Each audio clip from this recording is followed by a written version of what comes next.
Have you ever tried to warn someone you love about danger, only to watch them walk straight into it?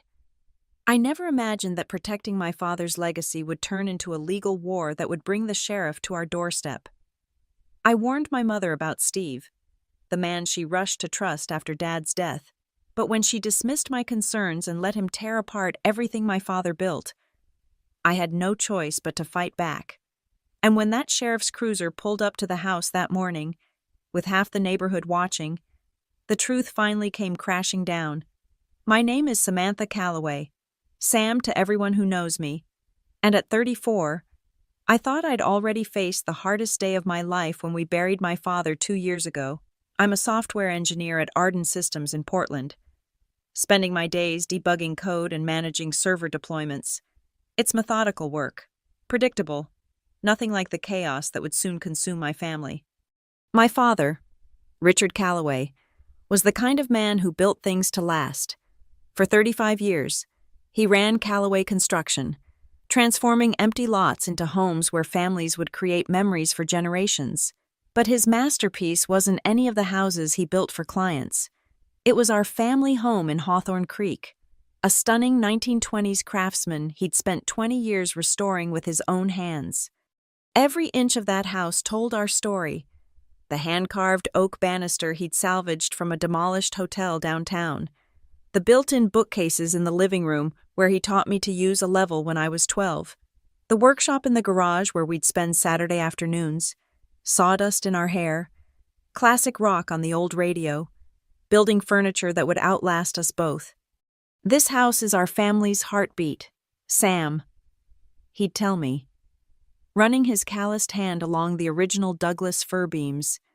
Every nail, every board, it's all here because someone cared enough to preserve it. Promise me you'll keep it that way. I made that promise the week before pancreatic cancer took him. He'd already arranged everything. The will was crystal clear, witnessed by his attorney and notarized twice for good measure. The house would pass directly to me, bypassing probate. He'd even paid off the mortgage years earlier, ensuring I'd never have to worry about losing it. Your mother will be taken care of, he explained during one of his final lucid days. Her retirement accounts, the life insurance, she'll want for nothing. But this house, this needs someone who understands what it means. That's you, sweetheart. Mom had nodded along at the time, holding his hand, tears streaming down her face. Linda Calloway was never much interested in the technical details of home ownership anyway. She loved the house for the memories it held, not the craftsmanship itself. She couldn't tell you the difference between crown molding and baseboards, but she could show you exactly where each of my childhood height marks scored the doorframe of the kitchen. The will reading was straightforward. Dad had been meticulous. He even left detailed instructions about maintaining the house's historical integrity. Original fixtures were to be preserved.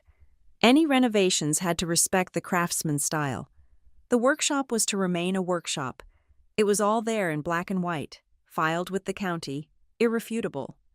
I thought that would be enough. I thought Dad's wishes, clearly stated and legally binding, would protect what he'd built. I was wrong.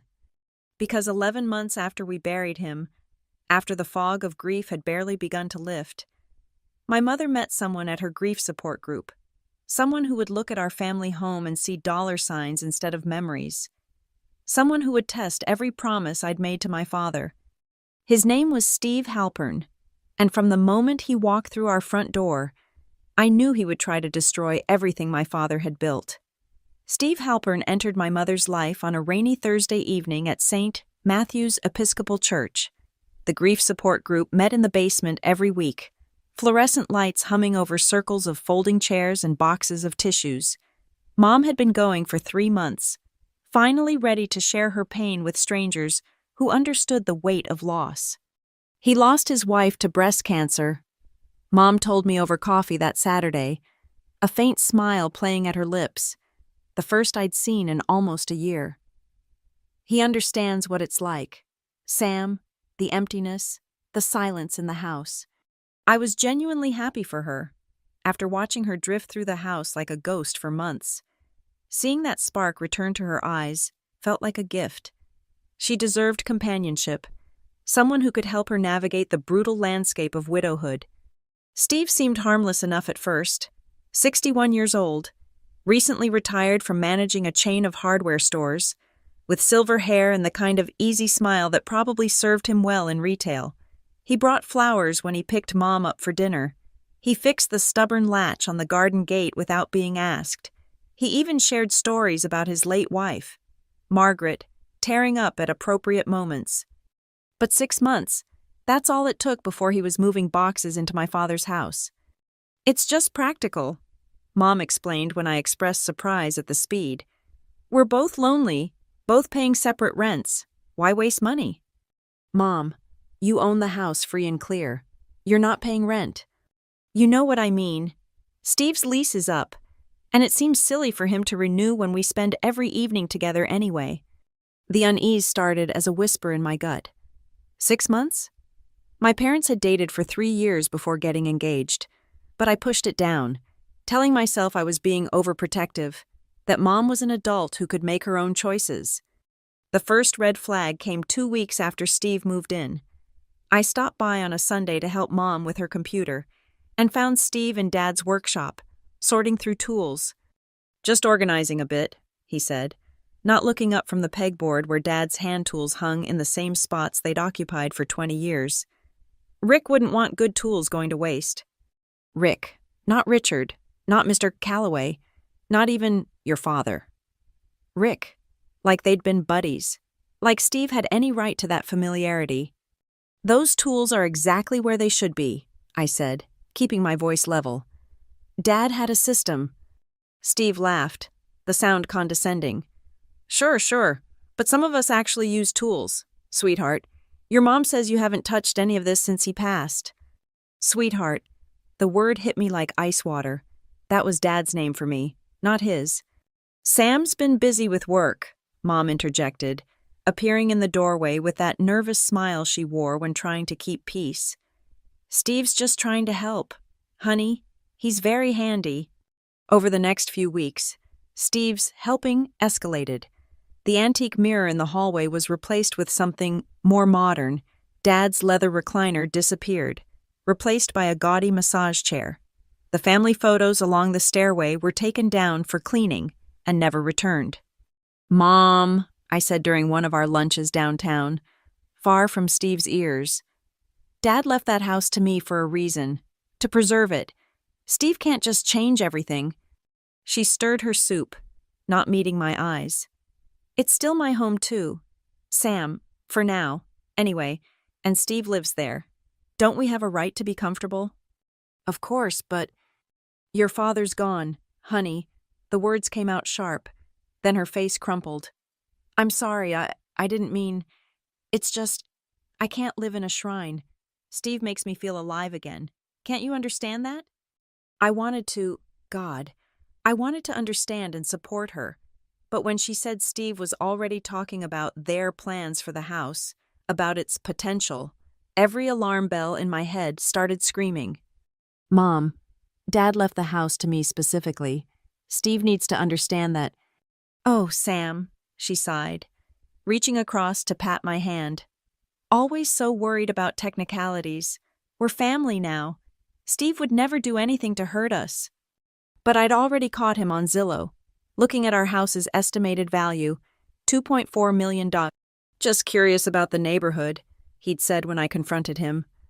3 weeks later, I overheard him on the phone with someone. "Yeah, it's worth a fortune. Crime shame it's just sitting here like some museum. Could subdivide the lot. Easy. Build 3 houses where one stands." That's when I knew. Steve Halpern wasn't interested in my mother's companionship. He was interested in her proximity to a $2.4 million asset that he thought should be his for the taking. The Saturday I discovered Steve's true destruction started like any other. I'd driven over to help Mom plant her spring garden, a tradition we'd maintained even after Dad's death. But when I pulled into the driveway, my stomach dropped. A construction dumpster sat on the lawn, already half full with splintered wood. I rushed inside to find 3 men in work clothes tearing out the built-in bookcase in the living room, the bookcase Dad and I had spent 2 months restoring. carefully matching the wood stain to the original 1920s finish.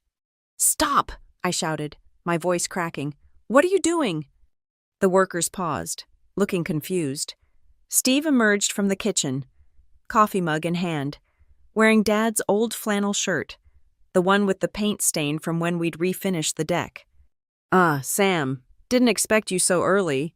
He gestured casually at the destruction. "We're opening up the space, modern open concept. It'll add $100,000 to the value. Easy." I stood frozen, watching one worker carelessly toss a carved shelf bracket into a garbage bag. That bracket had taken Dad 3 days to repair after finding it at an estate sale. "Those shelves are original to the house," I managed, my hands shaking. "They're part of what makes this a registered craftsman home." Steve rolled his eyes. "Come on, it's just old wood. We're putting in an entertainment center, 70-inch TV, surround sound, the works." "Where's my mother?" "Linda's at the store getting refreshments for the workers." He stepped closer, lowering his voice. "Look, I get it. You're attached to this stuff, but your mom wants a fresh start. You need to respect that." "This isn't her house to renovate." The words exploded out of me. "Dad left it to me. You have no right." "I have every right to make my home comfortable," Steve interrupted, his friendly mask slipping. "I live here now. Your mother lives here. You visit, what, twice a month? Who do you think has more say?" Behind him, I saw them carrying out pieces of the shelving. The wood Dad's hands had lovingly restored, now destined for a landfill. My chest felt tight, like I couldn't breathe. "Put it back," I said. "All of it. Put it back now." Steve laughed, actually laughed. "Or what? You'll call Mommy?" That's when I noticed the garage door was open. I pushed past him, my heart racing. The workshop, Dad's sacred space, had been transformed. The workbench he'd built was gone. The tool wall, empty. In their place, a weight bench, dumbbells, and a punching bag. "Where are the tools?" My voice came out strangled. "Sold most of them," Steve said, following me in. "Kept a few basics. That old stuff was just collecting dust. My son Jake needed equipment for his home gym, so we converted the space. Kids training for a bodybuilding competition." I spun around to face him. "You sold my father's tools?" "Your mother agreed, said you never used them anyway." "They weren't hers to sell. Nothing in this house is yours to destroy." Steve's expression hardened. "Listen carefully, little girl. Your mother and I are building a life together. That means making this place ours, not some shrine to St. Richard. He's dead. Get over it." The rage that flooded through me was pure and white-hot. "Get out." "Excuse me?" "Get out of my house, now." He stepped closer, using his height advantage to loom over me. "Your house? You don't live here. Linda does. And as long as she wants me here, I'm staying. Maybe it's time you learned that the world doesn't revolve around Daddy's little princess anymore."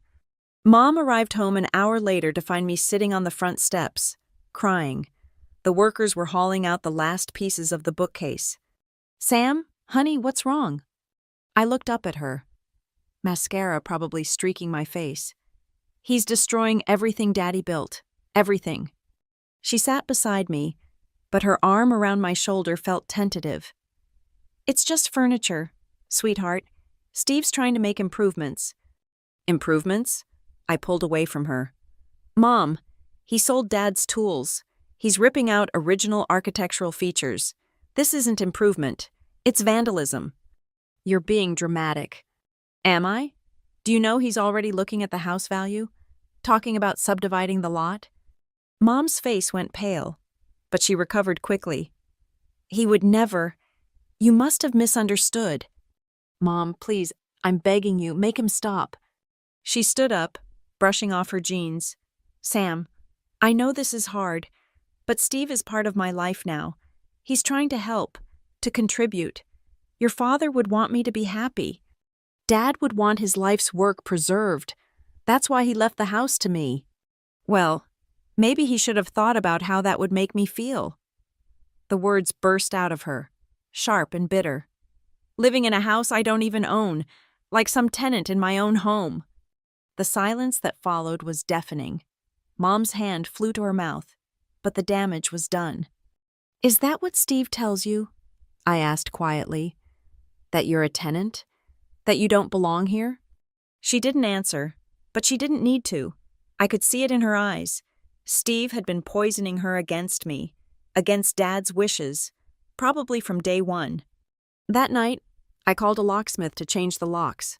By morning, Steve had broken the new lock on the garage and installed his own. The battle lines were drawn. The formal request came 3 months later, delivered with the casual arrogance I'd come to expect from Steve. He'd invited himself to my office, showing up unannounced at Arden Systems during my lunch break. "We need to talk about the house situation," he said, settling into the chair across from my desk without invitation, placing a folder on the surface between us. "There is no situation. The house belongs to me." "See? That's where you're being unreasonable." He opened the folder, revealing property documents and what looked like legal forms. "Your mother and I are building a life in that house. We're investing in improvements, paying for utilities, maintenance. It's only fair that our names be on the deed."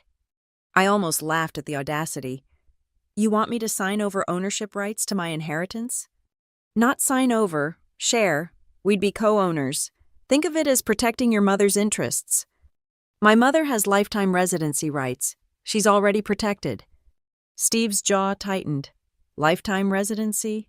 How generous of you, letting your own mother live in what should be her home." "It is her home. It's just not her property." He leaned forward, his cologne, something aggressive and pine-scented, making me nauseous. "Sam, let's be realistic. You make, what, 90 grand a year? Your mother and I are talking about major renovations, a pool, a modern kitchen, maybe an addition. We could triple the property value, but we're not investing that kind of money without ownership stakes." "Then don't invest. The house doesn't need your improvements." "Your mother wants these changes." "My mother never cared about pools or modern kitchens until you showed up." The friendly mask finally dropped completely. "Sign the papers. Sam, make this easy on everyone." "No." "No?" He pulled out his phone, started typing. "Fine. Let's see what the family thinks." Within hours, my phone was buzzing nonstop. Texts, calls, Facebook messages. Steve had mobilized an army. From Aunt Patricia, "Your mother deserves happiness. Stop being selfish." From Mom's church friend Dorothy, "Steve has been so good to Linda. Why are you making things difficult?" From Cousin Michael, "Just share the house. It's what family does." From Mom's neighbor, "Your poor mother is crying. Steve says you're trying to evict them." The lies Steve was spreading were impressive in their creativity. According to him, I was a money-hungry daughter who wanted to sell the house from under my grieving mother. He painted himself as the protective partner, just trying to secure my mother's future. Mom called that evening, her voice trembling. "Sam, Steve showed me the papers. Why won't you just sign them? It would make everything so much easier." "Mom, if I sign those papers, Steve could force a sale. You could lose the house entirely."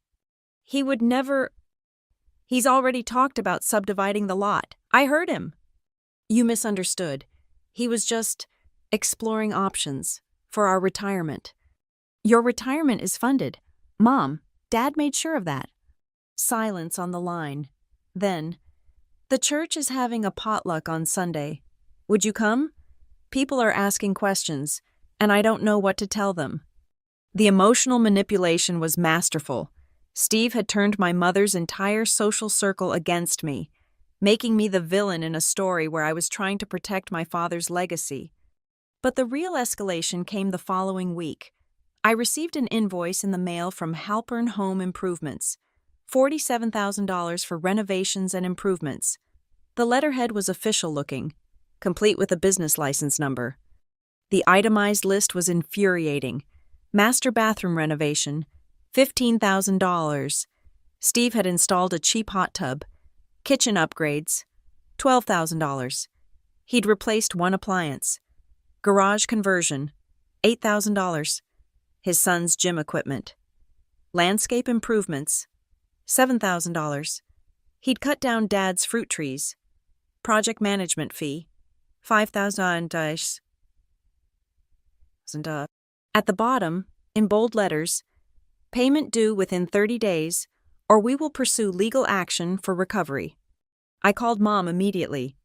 Steve is trying to bill me for his unauthorized changes to my property. They're improvements. Sam, the house needed updating. Mom! He cut down Dad's apple trees, the ones from our old house in Salem. A pause. They were diseased. They were perfectly healthy last month. Steve says, "Stop." I couldn't listen to another defense. Mom, I need you to hear me. Steve is using you to steal this house. He's manipulating you, turning everyone against me, and now he's trying to extort money. How dare you? Her voice turned sharp. Steve loves me. He's the only good thing in my life since your father died, and you're trying to ruin it because you can't stand to see me happy. That's not... You're just like your father sometimes. Sam, so stubborn, so convinced you know best. Well, maybe if he'd listened to others more, he'd have gone to the doctor sooner. Maybe he'd still be here. The words hit like a physical blow. She gasped, immediately trying to take them back, but I'd already hung up. That night, I found 17 missed calls from her. I didn't answer any of them. Steve had won this round, turning my own mother against me, making me the enemy. But I wasn't giving up.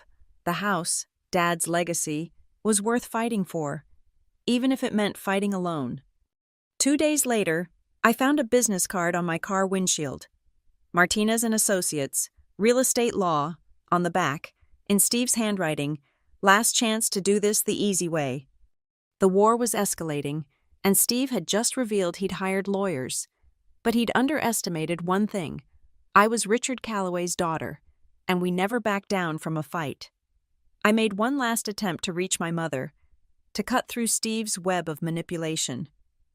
I chose a neutral location, the coffee shop where Dad used to take us for Saturday morning pastries, hoping the memories might remind her of who we used to be. She arrived 10 minutes late, and I barely recognized her. In just a few months, she'd changed. Her hair was dyed an unnatural auburn, her clothes flashy and young in a way that didn't suit her. Steve's influence was written all over her. Thanks for coming, Mom. She sat stiffly, clutching her purse. Steve doesn't know I'm here. He thinks I'm at book club. The fact that she had to lie to meet her own daughter should have been her first clue. But I didn't point that out. Mom, I need you to really listen, not to what Steve says, not to what everyone else is telling you. Just listen to me. I'm listening. I pulled out my phone, showing her screenshots I'd taken. Steve has been researching property lawyers since 3 weeks after he moved in. Look at the dates on these searches. He was planning this from the beginning. She glanced at the screen, then away. Maybe he was just being prepared, protecting our interests. Our interests? Mom, he tried to sell Dad's 1967 Mustang restoration project last week. I only found out because the buyer contacted me through Dad's old car club. Her face paled slightly. He said it was just taking up space. It's not his to sell. Nothing in that house is his to sell. I reached across the table, trying to take her hand, but she pulled back.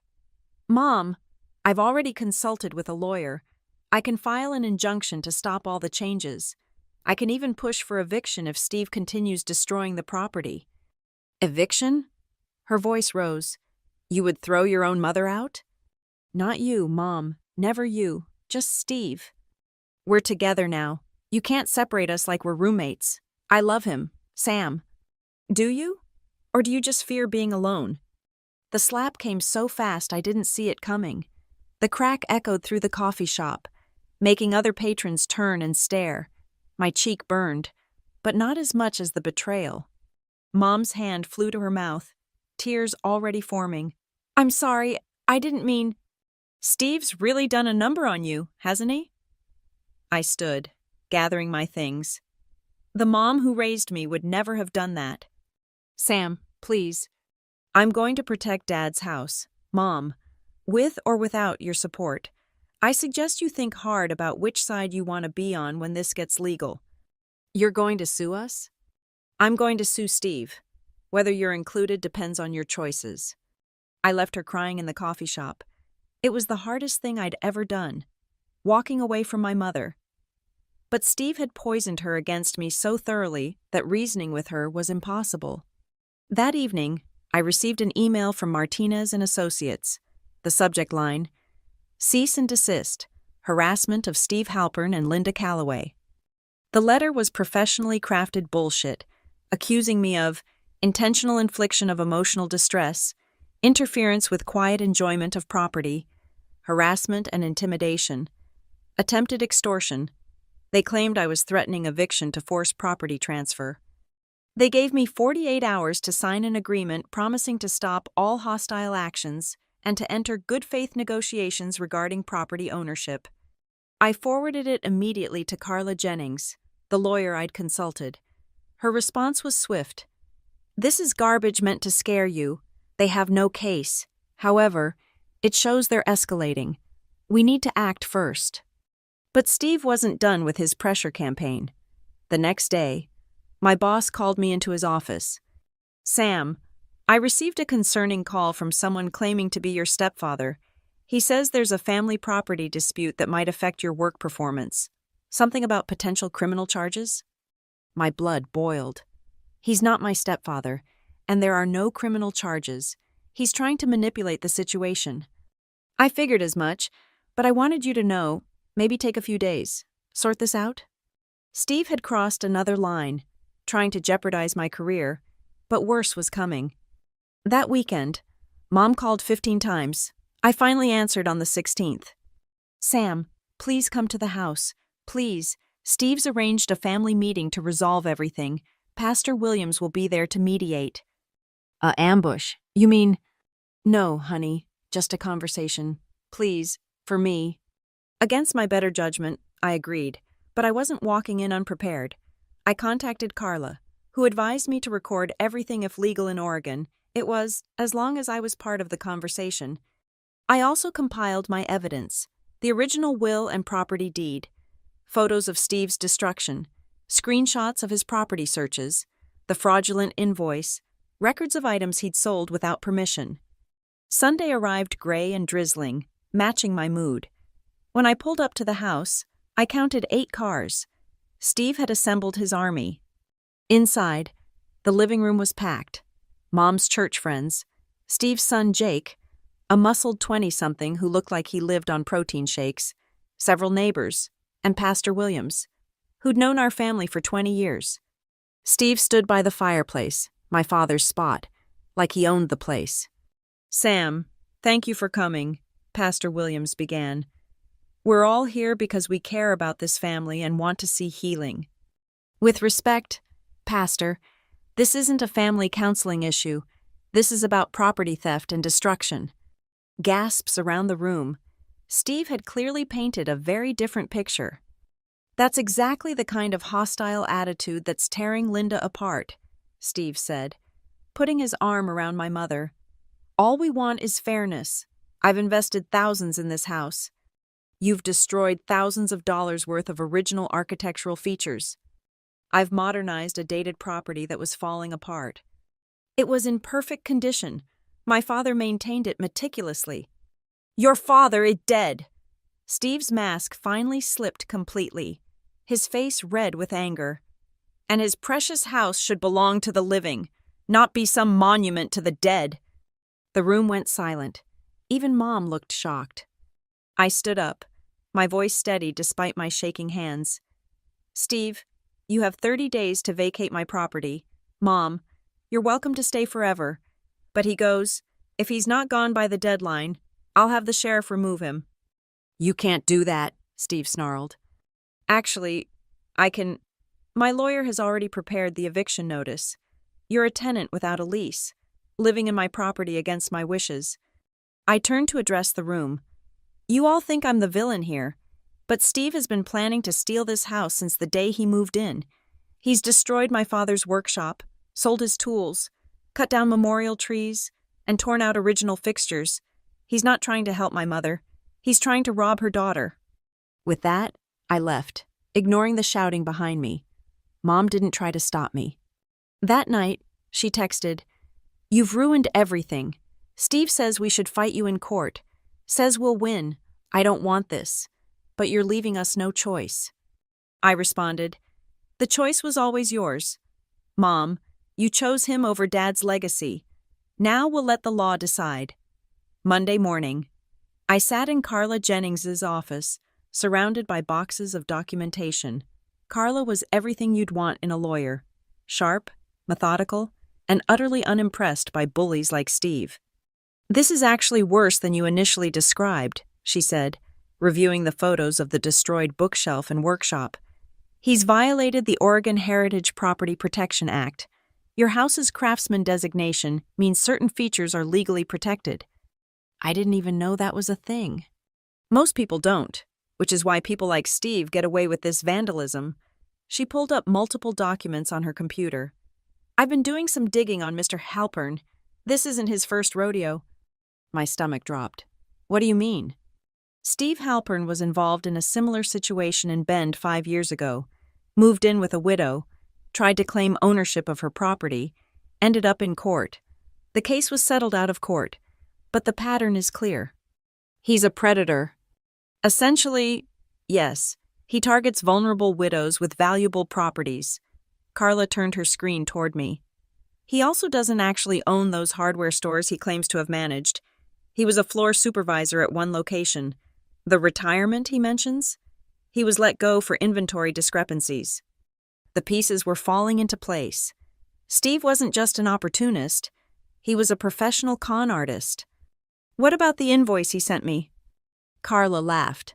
"Fraudulent billing. We can actually countersue for that. Plus, selling your father's tools without authorization is theft. We have him on multiple counts." We spent the next 3 hours building our case. Property destruction. The removed bookshelf alone was valued at $30,000 as an original architectural feature. The Heritage Commission confirmed that any alterations required approval, which Steve never sought. Theft. Dad's tool collection, including several vintage pieces, was worth approximately $15,000. We had photos from Dad's insurance documentation and testimonies from car club members who'd been approached about buying them. Fraud. The Halpern Home Improvements wasn't a registered business. The invoice was pure fiction designed to extort money. Trespassing. After I'd explicitly told him to leave, his continued presence constituted trespassing. We're also filing for an immediate restraining order preventing any further alterations to the property, Carla explained. And here's the beautiful part. The Heritage Commission can fine him retroactively for the unauthorized changes. We're talking potentially 6 figures. "What about my mother?" Carla's expression softened. "She's not named in any of our actions. She's a victim here too. Sam, even if she can't see it yet." That afternoon, Carla filed everything with the court. We also sent a formal eviction notice to Steve, giving him 30 days to vacate. The restraining order preventing further changes would be heard by a judge within the week. Steve's response was swift and vicious. He hired Morris Castellano, a lawyer known for dirty tactics and delay strategies. Their counterfiling accused me of elder abuse, claiming I was psychologically tormenting my mother, defamation, and wrongful eviction. They also claimed Steve had tenant rights due to his domestic partnership with my mother. But Carla had anticipated this. Oregon doesn't recognize common law marriage, and they're not legally married. He's a month-to-month tenant at best, and you're the landlord. You have every right to end his tenancy. The restraining order hearing was scheduled for Thursday. I took the day off work, dressed in my most professional outfit, and tried to calm my nerves. Mom would be there, forced to choose a side publicly. The courtroom was smaller than I'd expected. Steve sat with his lawyer, wearing an ill-fitting suit and a victim's expression. Mom sat behind him, not meeting my eyes. Several of her church friends had come as character witnesses. Judge Harrison, a no-nonsense woman in her 60s, reviewed the documents. "Mr. Halpern, Did you remove architectural features from a heritage-designated property without permits? Morris Castellanos spoke up. My client was making improvements with the full consent of Linda Calloway, who resides in the property. That's not what I asked.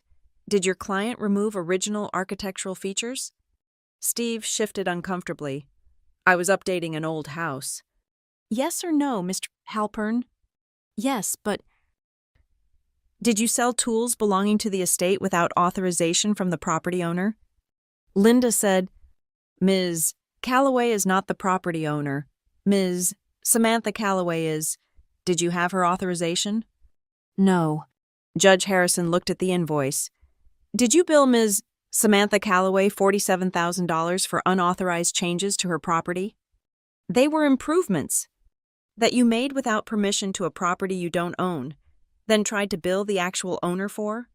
Steve's lawyer tried to interject, but the judge shut him down. I've seen enough. The temporary restraining order is granted. Mr. Halpern, you are prohibited from making any changes to the property, selling any items from the property, or interfering with Ms. Samantha Calloway's ownership rights. This is ridiculous. Steve stood up, his face red. I live there. I've invested money. Money no one asked you to invest in a property you don't own, the judge said coolly. The eviction notice stands. You have 23 days remaining to vacate. As we left the courthouse, Mom finally approached me, tears streaming down her face. How could you do this to me? I'm not doing anything to you, Mom. I'm protecting Dad's legacy from a con artist. Steve loves me. Steve loves your proximity to a $2.4 million house. Ask him about the widow in Bend. Mom, ask him about the real reason he left his job. Her face crumpled in confusion. What are you talking about? I handed her a folder Carla had prepared. Steve's history, the court records from Bend, his employment termination documents. Read it, Mom, then decide if this man really loves you or if he's just using you. She took the folder with shaking hands. Steve was calling her from across the parking lot, but for once, she didn't immediately run to him.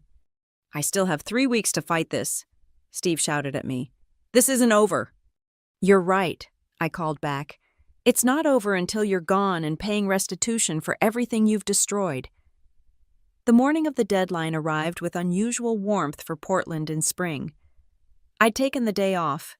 Knowing Steve wouldn't go quietly, Carla had warned me he might try one last manipulation, and she was right. When I arrived at the house at 9 a.m., cars lined the entire street. Steve had orchestrated his final stand, a family intervention designed to paint me as the villain one last time. Through the living room window, I could see at least 20 people gathered inside my father's house. I texted Carla. He's turned it into a circus. House is full of people. Her response was immediate. Sheriff Mendez is already en route with the eviction order. Don't engage. Wait for law enforcement. But Steve wasn't waiting. The front door opened, and he emerged with his phone raised, live streaming on Facebook. Here she comes, folks, he announced to his phone. The daughter who's throwing her own mother out on the street. Say hello to Sam Calloway, everyone. People poured out onto the porch behind him. Mom's book club, church members, neighbors, even some faces I didn't recognize. Mom stood in the doorway, her face pale and drawn. She'd lost weight in the past 3 weeks, and her eyes were red from crying. Sam, please, Pastor Williams stepped forward. Can't we resolve this with love instead of lawyers? I tried that, Pastor. For months, Steve responded by destroying my father's life work and trying to steal my inheritance. Nobody's stealing anything, Steve shouted, still filming. I'm trying to protect Linda from her own vindictive daughter. Look at her. Sam, look what you've done to your mother. Mom did look terrible, but I knew who was really responsible for her distress. The man who'd love-bombed her, isolated her from me, and was now using her as a human shield. 3 weeks ago, I gave you evidence about who Steve really is, I said, addressing Mom directly. Did you read it? She wouldn't meet my eyes, but her slight nod told me everything. Steve's expression darkened. Whatever poison you fed her. The truth isn't poison, Steve, or should I call you Stephen Halstead? That was your name in Bend, wasn't it? Before Martha Williams filed charges? The crowd murmured. Steve's phone hand wavered. That's slander. It's public record, just like your termination from Harbor Hardware for theft, just like the lawsuit from Patricia Coleman in Eugene. Lies. Then stay and prove it in court. Oh, wait, you can't, because everything I'm saying is documented. Steve's son Jake pushed through the crowd, his bulk meant to be intimidating. You need to back off, lady. My dad's done nothing wrong. Your dad's a serial con artist who preys on widows, but you already know that, don't you? Jake? Or should I say Jacob Morse? Different last name from Dad. Wonder why that is. Jake's face went red. Behind him, I could hear people starting to whisper, pulling out their own phones, likely Googling the names I'd mentioned. That's when we heard the sirens. 2 sheriff's vehicles pulled up, followed by Carla's BMW. Sheriff David Mendez stepped out, a man who'd known my father from their time in the Rotary Club. He looked at the scene, the crowd, Steve still filming, the obvious tension, and sighed. Mr. Halpern, I have a court order for your eviction from this property. You need to vacate immediately. This is insane, Steve shouted. I live here. My partner lives here. Ma'am, Sheriff Mendez addressed my mother. Are you Linda Calloway? Yes, she whispered. You're not named in this eviction order. You're free to stay. But Mr. Halpern and any of his family members must leave now. The crowd was silent, the reality of the situation finally sinking in. This wasn't a family dispute anymore. It was a legal eviction backed by law enforcement. Steve turned to Mom, grabbing her shoulders. Linda, tell them. Tell them we're together. Tell them you want me here. Mom looked at him, then at me, then at the folder I'd given her 3 weeks ago that was clutched in her hands. I realized she'd been carrying it this whole time. Steve, she said quietly, is it true? About Bend? About Martha Williams? Baby, that was all a misunderstanding. She's in a nursing home now, Mom continued, her voice growing stronger. Broke, because someone convinced her to take out a reverse mortgage on her house. Someone who promised to marry her but disappeared when the money ran out. The crowd gasped. Steve's mask finally shattered completely. You bitter old woman, he snarled at Mom. I wasted a year on you. A year playing nurse to your pathetic grieving, pretending to care about your dead husband. All for what? This should have been easy money. The silence that followed was deafening. Steve seemed to realize what he'd just admitted. On camera, in front of dozens of witnesses and 2 sheriff's deputies. Sheriff Mendez stepped forward.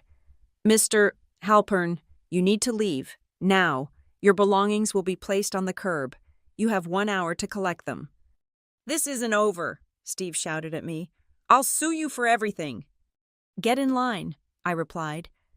The Heritage Commission is already suing you for $75,000 in unauthorized destruction of protected features. My civil suit for theft and fraud starts at $50,000. And now, thanks to your little confession on livestream, Mom has grounds for emotional distress and fraud charges too. Jake tried to step forward, but a deputy blocked him. Son, don't make this worse.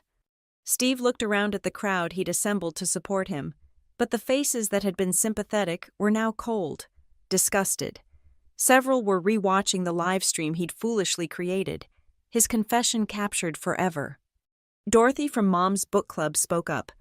Linda, honey, we're so sorry. We had no idea. One by one, the crowd began dispersing, some stopping to hug my mother, others just shaking their heads at how thoroughly they'd been fooled. Within an hour, Steve's belongings were on the curb, his weights, his tacky massage chair, his clothes hastily shoved into garbage bags by the deputies. He stood by his van, Jake beside him, both glaring at me with pure hatred. You'll regret this, Steve said quietly as he passed me. The only thing I regret is not doing it sooner. As their van pulled away, Mom collapsed into my arms, sobbing. I'm so sorry. Sam, I'm so sorry. He made me believe. I thought he loved me. I know, Mom. It's not your fault. Men like Steve are experts at manipulation. Sheriff Mendez approached us. Ms. Calloway, your father would be proud. You protected what he built. I looked at the house, Dad's house, still standing despite Steve's attempts to destroy it. The bookshelf was gone, the workshop empty, but the bones were still there. It could be restored. Thank you, Sheriff. As the last police car pulled away, Mom and I stood in the driveway. The neighbors who'd gathered were dispersing. The drama over. Can you ever forgive me? Mom asked. There's nothing to forgive. You were targeted by a predator, but we stopped him, Mom, together, eventually. What about the house, all the damage? We'll fix it. We'll restore everything, just like Dad would have wanted. The house felt eerily quiet after the chaos. Mom and I stood in the empty living room, sunlight streaming through the windows where Dad's bookshelf once stood. The damage was worse in the stark afternoon light. Holes in the walls, scratches on the original hardwood floors, the ghost marks of everything Steve had torn away. It looks so broken, Mom whispered. No, I said firmly, running my hand along the exposed wall beam. Just wounded, Dad taught me that anything worth having is worth fixing. We walked through each room, cataloging the destruction. The workshop hit me the hardest. The pegboard that once held Dad's carefully organized tools now displayed only empty hooks and faded outlines. The workbench he'd built when I was 7, gone. Even the smell of sawdust and motor oil had been replaced by the synthetic stench of gym equipment rubber. But as I stood there, I could almost hear Dad's voice. The most important tool isn't in this room. Sweetheart, it's in here. He'd tap his temple, then his heart. Knowledge and determination. Everything else can be replaced. I kept something, Mom said suddenly, disappearing upstairs. She returned with a cardboard box I recognized, Dad's important stuff box from his workshop's top shelf. Steve never knew about this. I hid it in the attic when he started selling things. Inside were Dad's most precious tools. His father's hammer, the level we'd used on the bookshelf, his original contractor's license from 1979, and at the bottom, wrapped in an oilcloth, his project journal, every job, every restoration, every lesson he'd learned over 40 years of building. I opened it to the last entry, dated a week before his diagnosis. Taught Sam how to identify load-bearing walls today. She gets it. The structure is what matters. Everything else is just decoration. This house will be in good hands. Tears blurred my vision. Even then, he'd known I'd need to be strong. He knew, Mom said, reading over my shoulder. He knew you'd protect this place. We'll protect it together. Over the next few hours, we made lists. What needed immediate repair, what could wait, what needed professional restoration. The Heritage Commission had already connected us with approved contractors who specialized in craftsman homes. The fines they'd levied against Steve would cover most of the restoration costs. As we worked, Mom shared things I hadn't known. How Steve had slowly isolated her from her friends, always having excuses why they couldn't visit. How he'd convinced her that I resented her happiness, that I saw her as a burden. How he'd rush her through Dad's photos, saying dwelling on the past was unhealthy, while secretly appraising every item in the house. The worst part, she said, was that he made me doubt your father's love. Kept saying if Richard really cared, he would have left me the house, not you. He twisted everything until I couldn't see straight anymore. That's what predators do, Mom. They isolate and confuse their victims. A knock at the door interrupted us. It was Tom Martinez from Dad's old car club, holding a familiar red toolbox.